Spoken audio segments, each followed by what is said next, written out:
Well, despite citing no actual evidence, Republicans in the House are pressing ahead with their investigation of President Donald Trump for possible collusion with the state of Russia. David Brooks of the New York Times, who despises Trump and says so all the time, even he is getting suspicious of the whole enterprise. Here's what he said.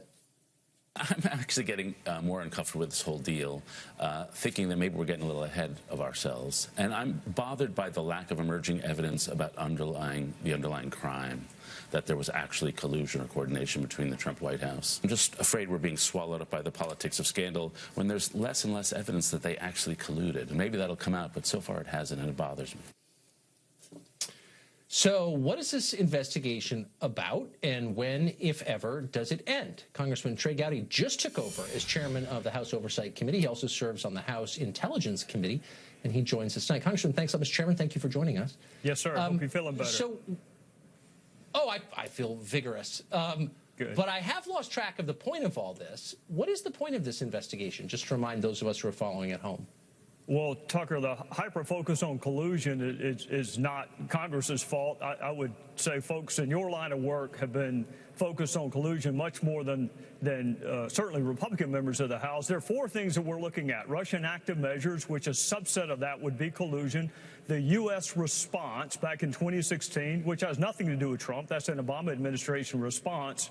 And then, importantly, the leaks and the unmasking, which have everything to do with the reauthorization of certain surveillance programs. So there are four things that the House Intel Committee is looking at. One of those involves Russian active measures, and a subset of that would be collusion, not just between Mr. Trump and the Russians, but any American and the Russians. So the hyper-focus on collusion and conspiracy and coordination is not mine. I'm interested in all four tranches.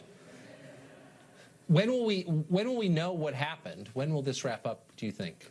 When the last witness is interviewed, and that is a legitimate criticism. I was ready months ago. There are only 6 members of the House Intel Committee that are conducting the witness interviews. Only 6, so it's not the whole committee. I was ready 2 months ago to start interviewing witnesses. We are slowly beginning to do that. We have another one tomorrow. Our goal is to have this done in a perfect world before Labor Day. We've interviewed everyone, because keep in mind, if we don't interview every witness, then some skeptic's going to say the one witness you did not interview is the one that has all the knowledge. So you have to interview everyone, and then at the end you can discuss what evidence exists or does not exist. So you said a minute ago the press was keeping the idea of collusion at the forefront of the public consciousness, which is, of course, true. I think you've been responsible in your public statements on this.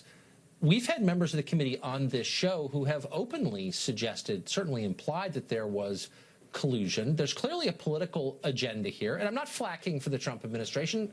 Obviously, the president's hurt himself with his grotesquely counterproductive tweeting on the subject. But as a factual matter, there is a political agenda here, an axe being ground by Democrats, and doesn't that kind of color the whole investigation and make it maybe less useful from the public's perspective?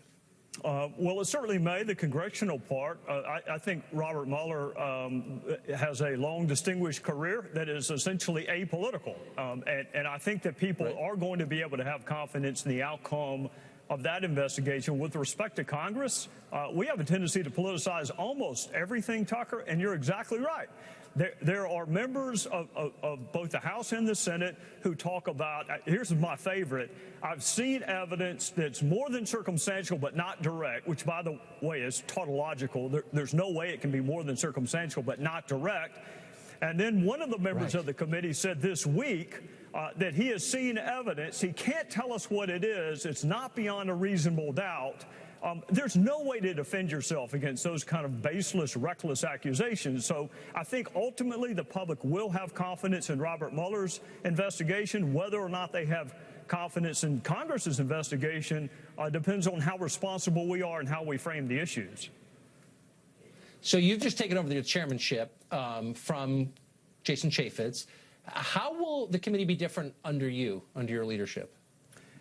Well, there are 2 components to our committee, Tucker. There's oversight and then there's government reform. Oversight is always in fashion. It's always in style because of branch equity and branch equilibrium issues.